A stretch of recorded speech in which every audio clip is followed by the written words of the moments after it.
Olá, senhoras e senhores, estamos aqui em mais uma videoaula do curso de Física 4 e hoje nós vamos comentar sobre os espelhos convexos.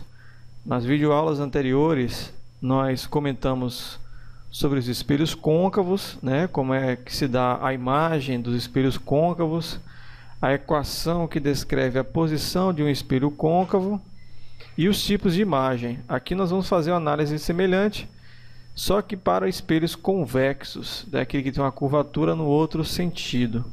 O que é que tem de semelhante, o que é que tem de parecido, de diferente, e a equação que relaciona a posição da imagem e do objeto. Ok? Vamos lá então. Bom, o espelho convexo, minha gente, tem as mesmas propriedades de um espelho côncavo, ou seja, ele possui um raio de curvatura, possui um ponto focal e também possui um vértice. Então eu fiz aqui o desenho de como se dá os raios de luz de um objeto posicionado no infinito, que é quando os raios de luz eles incidem paralelamente ao eixo central. E aqui, diferentemente do que acontece com o espelho côncavo, que os raios de luz são convergidos a um ponto, aqui os raios de luz são divergidos. Se você olhar para a lei da reflexão aqui, você vai ver que o ângulo de incidência, que é esse ângulo aqui entre o raio incidente e a normal, que é a reta, justamente a reta do raio de curvatura, e o ângulo de incidência vai ser igual ao ângulo de reflexão. Então eu fiz de fato aqui um desenho que obedecesse fielmente a essa lei. E aí, o que é que acontece? Os raios divergem, só que eles não cruzam um ponto como acontecia no côncavo, mas se você fizer o prolongamento dos raios, observa-se que é como se esses raios estivessem saindo de um ponto, e esse ponto a gente chama de comprimento focal. Tá? Então o comprimento focal do espelho do espelho convexo, ele tem um raciocínio parecido, mas ele é um ponto focal virtual, porque a luz não cruza ele de fato. Tá? Mas ele tem também um ponto focal. Bom, aqui está a aproximação desse ponto de reflexão, como eu falei, o ângulo de incidência igual ao ângulo de reflexão. Então, aplicando essa lei de reflexão em todos os pontos do raio de luz, a gente consegue saber para onde essa luz está indo. Aqui no espelho convexo, se você fizer o cálculo, esse cálculo existe em vários livros. Se a gente fizer o cálculo do ponto de formação da imagem, assim como foi feito no espelho côncavo, utilizando a aproximação paraxial, a gente vai ver que a equação que relaciona a posição da imagem e posição do objeto, ela é exatamente a mesma para o espelho convexo. Então, a mesma equação, 1 sobre S mais 1 sobre S' é igual a 1 sobre F, é a mesma equação que existe para o espelho convexo, e o comprimento focal também é a metade do centro de curvatura. Tá? Então são as mesmas equações. Fazendo a análise agora da imagem formada pelos espelhos convexos, a gente vai ver que, independente da posição que a gente coloque o objeto, essa imagem sempre será virtual, menor e direita. Eu fiz aqui o desenho do diagrama de raios do espelho convexo com raios paraxiais e tal. Coloquei aqui a setinha, certo? Lembrando que essa seta ela emite luz para todas as direções, todos os pontos da seta emitem luz para todas as direções, mas a gente só está interessado na ponta, tá? Que a ponta, se você souber a posição de formação da imagem da ponta, a gente consegue deduzir o resto da imagem e aí ter o desenho da imagem completa. Lembrando também que não precisam de 4 raios, só precisam de 2, mas eu fiz os 4 para vocês saberem que são 4 raios que dá para traçar sem precisar de muito cálculo, sem muita dificuldade. Qualquer raio que eu traçar, na verdade, aqui ele vai cruzar o mesmo ponto, mas esses raios aqui são mais fáceis de serem traçados, porque a gente já conhece o caminho que eles fazem. Então eu tenho aqui o raio paralelo, que a gente sabe que ele reflete no sentido do foco. Então, se eu traçar uma reta aqui do foco, partindo do foco até o ponto de incidência, esse raio refletido ele tem que seguir esse caminho, que é a ideia aqui do foco inicial. Se eu traçar um raio na direção do centro de curvatura, então eu pego uma régua, então tem que ter uma régua para traçar isso aqui, certo? Então, vocês sabem que o ângulo de incidência vai ser zero aqui na incidência, ele vai refletir no mesmo sentido. Tá? Então, o raio que eu também conheço é aquele que vai na direção do centro de curvatura. O raio que vai na direção do foco, ele faz o caminho oposto do primeiro raio. Se você incide na direção do foco, ele reflete paralelamente. E aí, se você fizer o prolongamento do raio refletido, ele tem que cruzar o ponto de formação da imagem. E o quarto raio é aquele que bate no vértice. Se eu traçar uma reta tangente aqui nesse espelho, essa reta tangente vai ser vertical, exatamente vertical. E aí você segue uma reflexão como se fosse um espelho plano, tá?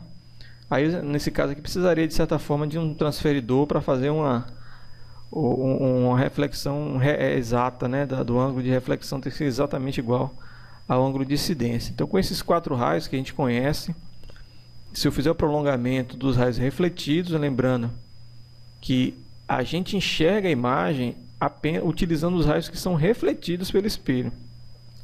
Então, a imagem ela tem que ser formada pelos raios refletidos. Então, uma pessoa que estiver observando esse espelho daqui, esses raios refletidos, eles vão entrar no olho da pessoa, e o cérebro automaticamente ele faz o prolongamento desses raios para saber de onde vem essa imagem. E aí, bom, como o cérebro não vai saber se a luz fez curva ou não, então ele vai fazer o prolongamento e vai enxergar uma imagem que fica atrás do espelho, né? E como vocês viram em espelhos planos, como o raio de luz não cruza o ponto de formação da imagem, né? Essa imagem é formada por prolongamentos, então essa imagem é virtual.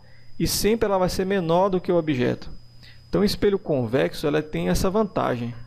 Sempre a imagem é menor do que o objeto. Qual é a vantagem disso? Por exemplo, em ambientes, sei lá, que você queira ter uma visão mais ampla do ambiente, como em supermercados ou farmácia.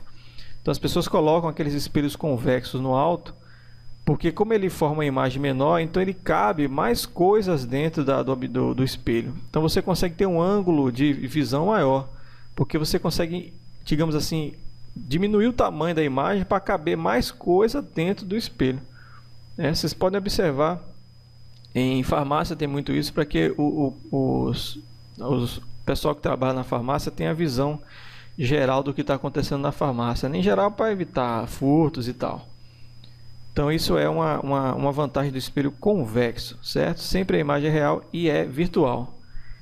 E direita, ela não é invertida, que é uma grande vantagem. Você não vai ficar vendo as imagens de cabeça para baixo. Tá certo, gente? Então, sempre o espelho convexo ele é mais simples em termos de formação de imagem do que o espelho côncavo, porque ele sempre forma o mesmo tipo de imagem. Bom, como existe essa variação de comprimento, é interessante a gente calcular a chamada ampliação lateral da imagem, que fornece uma relação entre a altura do objeto e a altura da imagem. Então, a ampliação lateral vai dizer quantas vezes a imagem é maior do que o objeto, ou menor, né? Se essa ampliação lateral for menor do que 1. E esse cálculo é feito da seguinte forma, né? A ampliação lateral vai ser H' sobre H, onde H' é a altura da imagem e H é a altura do objeto. E através de cálculos, né, que não está explícito aqui, mas existem uns cálculos que mostram que essa relação é calculada como menos o S' sobre o S, onde S' é a distância da imagem e S é a distância do objeto. Veja bem, como tratamos de espelhos, como o espelho convexo e o espelho côncavo, eles têm a mesma equação, mas eles possuem características um pouco diferentes de imagem, né? O espelho côncavo pode ter uma imagem real ou virtual, enquanto que o espelho convexo sempre tem imagem virtual, o tamanho da imagem pode mudar. Então, existe uma variação muito grande de tipos de imagem, e por conta disso é preciso que a gente tome cuidado com os sinais dos espelhos, das características.